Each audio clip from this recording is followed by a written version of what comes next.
It was New Year's Eve 2019 when health officials in China admitted they had a problem. Health authorities have activated their most serious response level after an outbreak of a new type of viral pneumonia in central China. A rapidly growing number of people were developing a dry cough and fever before getting pneumonia. And for some, it turned fatal. Doctors have named the disease COVID-19, or coronavirus disease 2019, indicating that a type of virus is causing the illness. When they tried to trace its origin, they found a likely source: this food market in Wuhan. Out of the first 41 patients, 27 had been here. It wasn't conclusive evidence, but Chinese officials quickly shut down the market. They had seen this happen before, at a place just like this. Health officials are trying to get a grip on an alarming outbreak of SARS. The virus originated in mainland China. Has spread across the country. The disease had been festering for months in southern China. In 2002, a coronavirus had emerged at a very similar market in southern China. It eventually reached 29 countries and killed nearly 800 people.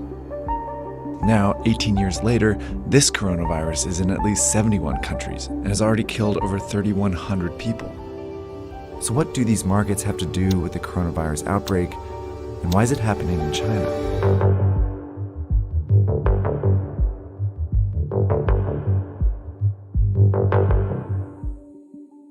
A lot of the viruses that make us sick actually originate in animals. Some of the viruses that cause the flu come from birds and pigs. HIV/AIDS comes from chimpanzees.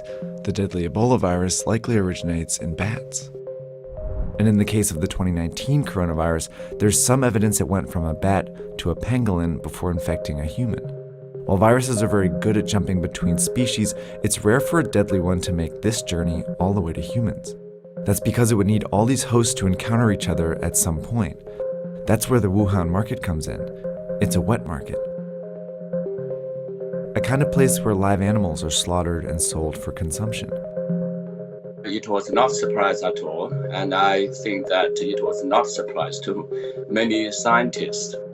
Peter Lee is a professor and expert on China's animal trade. The cages stack above one over another.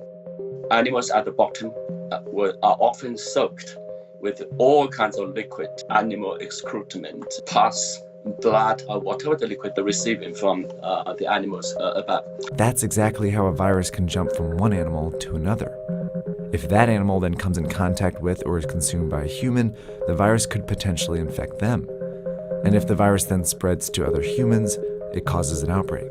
Wet markets are scattered all over the world, but the ones in China are particularly well known because they offer a wide variety of animals, including wildlife.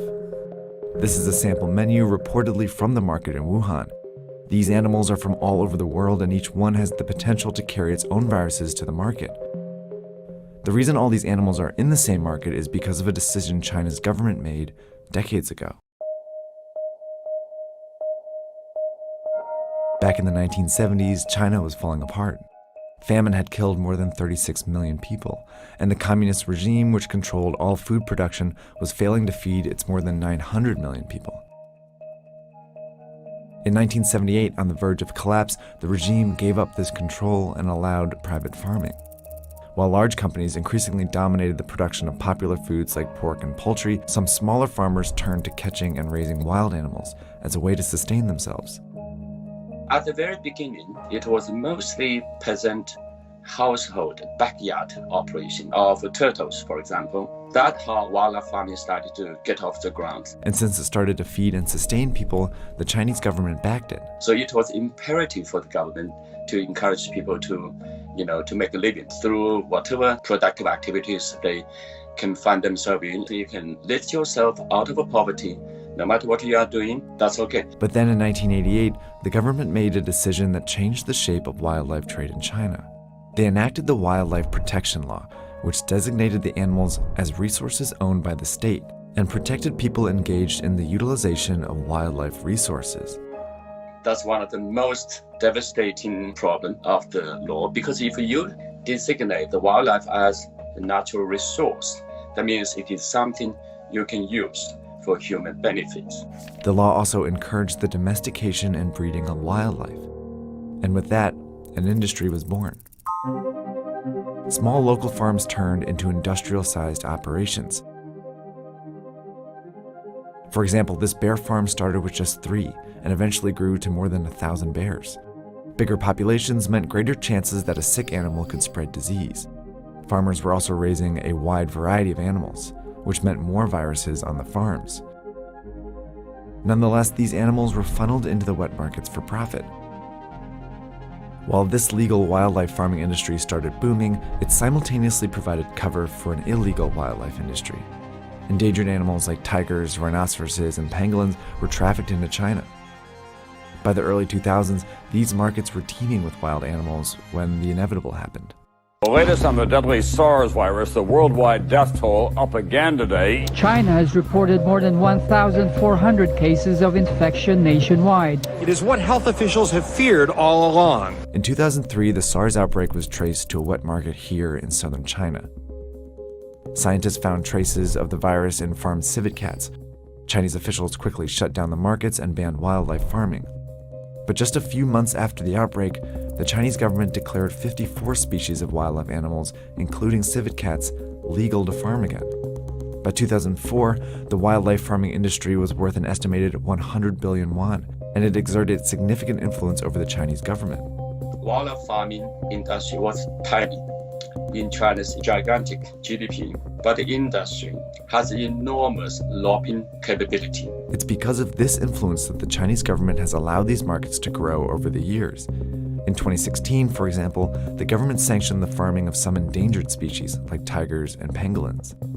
By 2018, the wildlife industry had grown to 148 billion yuan and had developed clever marketing tactics to keep the markets around. The industry has been promoting these wildlife animals as, tonic products, as, bodybuilding, as sex enhancing, and of course as disease fighting.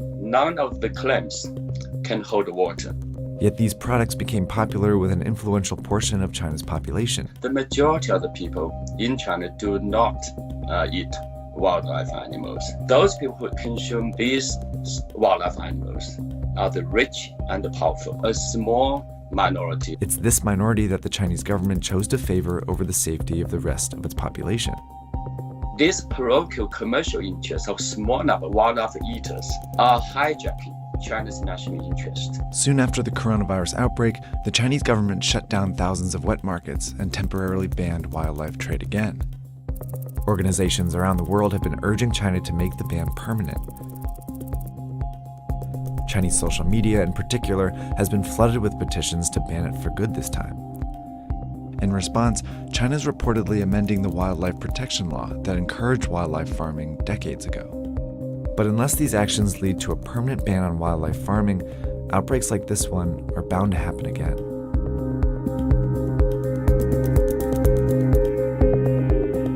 For a bunch more information about China's wet markets, viruses, and wildlife, we have an episode on our Netflix show called The Next Pandemic Explained. It talks about why a coronavirus could spark the next pandemic and what the world's experts are doing to stop it. That's on our Netflix show Explained. Check it out.